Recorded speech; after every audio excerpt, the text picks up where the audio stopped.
Hey, Peter. Hey. Should I move to New York? I'll tell you in 9 minutes. Okay.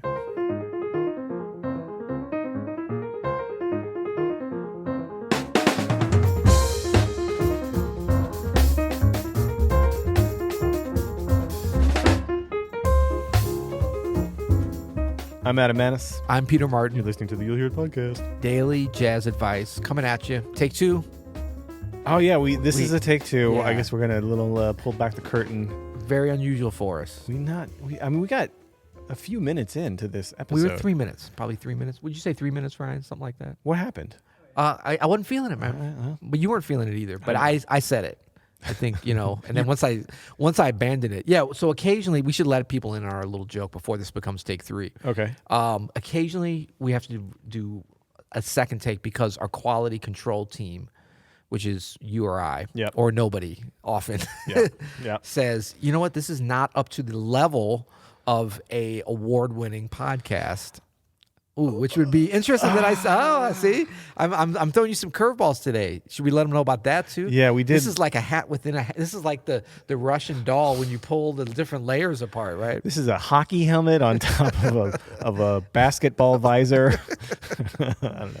Right. Yeah, we lost to Switched on Pop. Our friends at Switching on Pop. Yeah, we lost to the #1 music podcast on iTunes. I'm so surprised that happened.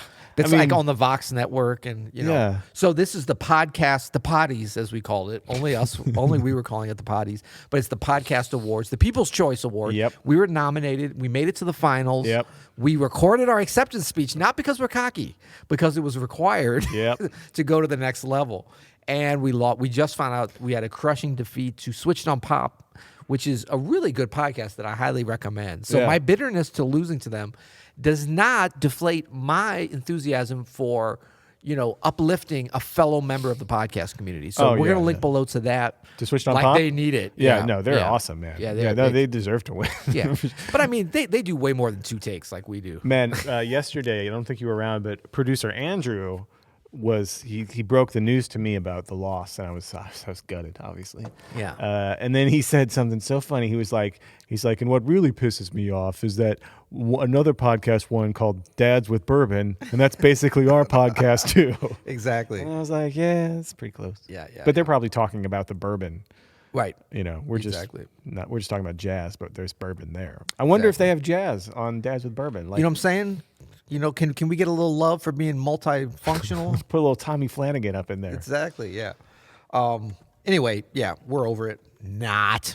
No, okay, so let's talk about New York. Okay. Yep. Should I move to New York? So I think this is a fun one because this goes back to certainly way before we were coming along. But for me, kind of like late 80s when, you're graduating high school and it's like, should you go to New York? Yeah. Or maybe it's after you go to undergrad somewhere, or maybe you've just been playing somewhere, or maybe you're older, whatever.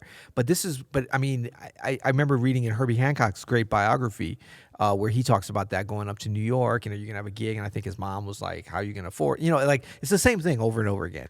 And it's always about, but I mean, the idea with all the obstacles is like, it's not even so much about New York. It's like, should I go to what is the Mecca for jazz? Right. Which New York still is. Sure. It's definitely changed over the years and there's different times. And it wasn't always. I mean, I guess at some point people were like, should I go to New Orleans? Should I go to Chicago? Even maybe Kansas City for a minute there, yeah. as being like and look, we live in a great jazz town of St. Louis, and there's places around the world that are great, but there's nothing like New York. The city's so nice, they named it twice. And so that's always like, should I go with the big dog? Should I go to the big pond? Should I be the little fish?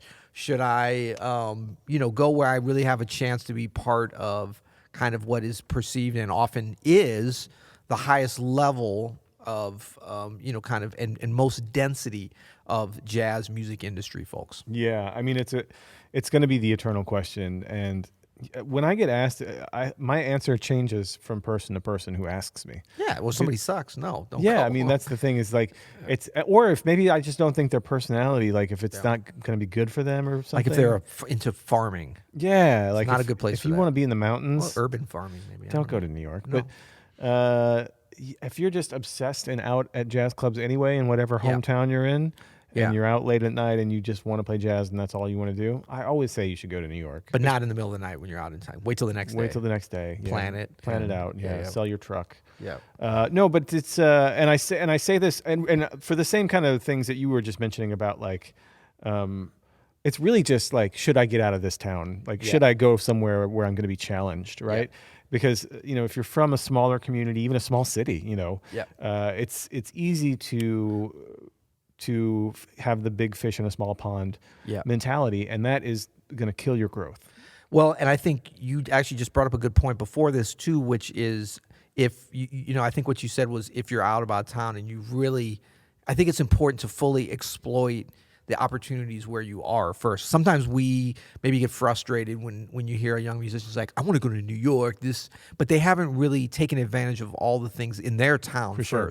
I think you should do that for sure. Yeah. So if, like you say, if you're someone who's like, you're doing it, you're contributing, you're part of the community, and you want to go next level.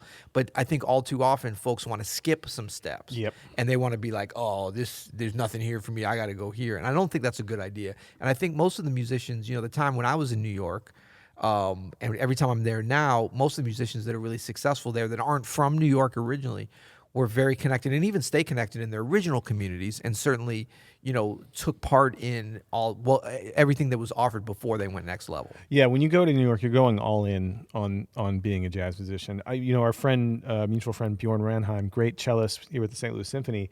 I once watched a parent come up to him and ask, like, should my daughter go to conservatory to play cello? And he didn't know her daughter at all. And he said, well, is your daughter the best cellist in her city? Yeah. And she said no. And he said, is she the best cellist at her high school? Yeah. And she said, no, not really.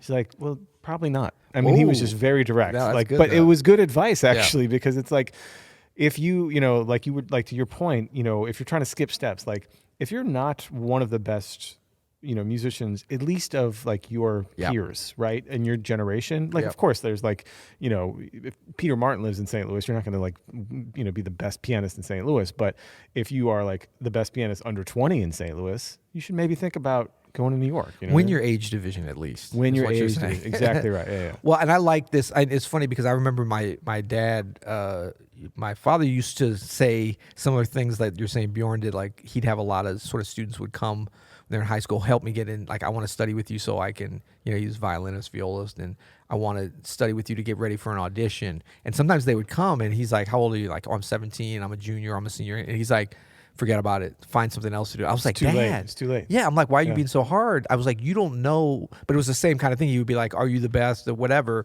And he was like, I'm keeping from crushing his dreams. But he also, when I said, you're being so hard on him, he said, but this is the thing. You either have to be the best in your thing or whatever to have any hope. Yeah. Or he said, you have to want to be the best so much. And he said, sometimes when somebody tells you, no, there's no hope, that if you really want it, then that's going to light that fire in you that you need to be like, whoa, okay, I'm going to prove him wrong. And so he said, I tell him that for either way, it's up to them either way. Yeah. And I think that is an important thing. And this is not like if you're like more of a recreational player or whatever, that's not what we're talking about. We're really talking at the fringes of the edges and when you're younger, and we don't want to be like, I really believe anybody really at any age can achieve anything within this music. If you want to be a great jazz musician, there's almost no getting around having to go to one of the major hubs of it, right? Yeah. I mean, you don't have to go to New York specifically, but No. you got to be around really, really good musicians for a while. I mean, there's maybe a way to do it without, but it would be hard. Yeah. Like you want that community aspect. It's just fun. I mean, it's fun to be part of that, and you're going to learn. You're going to hear so much music that you will never hear in your tiny Midwestern city or whatever. I mean, Right. that's just the way it is. But, if you're not, if like you don't practice at all and you just are like, kind of apathetic about the process, you're probably not ready. You probably shouldn't go. You will get eaten alive, You literally. will, yeah. Literally, monsters eat people alive in New York. It's a scary Dave place. Kakowski's up there. Just Man, he's in a dusty little corner ready to pounce on you. Piano Monsters is ready. I know. to, No, I mean, there's shed like 10 over you. there's only one Dave Kakowski, of course. No, but there's like, But, yeah. I remember, my first week up there, I went to a jam session at Cleopatra's Needle. I don't even remember who the pianist was, and I was like, my jaw hit the floor. I was like, that's the other thing. Not this only is some Dave random Kikoski, guy. Like, it's not the Dave Kikoski. You already know he's good. Yeah. It's the no-name guay or gal that's like hustling at the jam session. You're like, what? And then you see them later, they're homeless. Right. It's like, you They're sound like like the Herbie best Hancock. I am Herbie. Times are tough. Yeah. No, I mean, New York is, we overstated, but only slightly. That's true. Yeah. So I think we gave a very clear answer on this. Maybe. Yeah. No, it just depends on your level. Like, what's your ambition level with this? Well, you know what I've noticed? A lot of younger folks are getting better at this, and we could all take a cue from this. Like, what's improved is like, you just go try it out first. For sure. There's nothing wrong with that. Yeah, you don't have to, like, we were always like, oh, am I going to do it or not? I got to go, and then if it doesn't work out, I'm going to come back with my tail between my legs, and I'm going to become a doorman. No.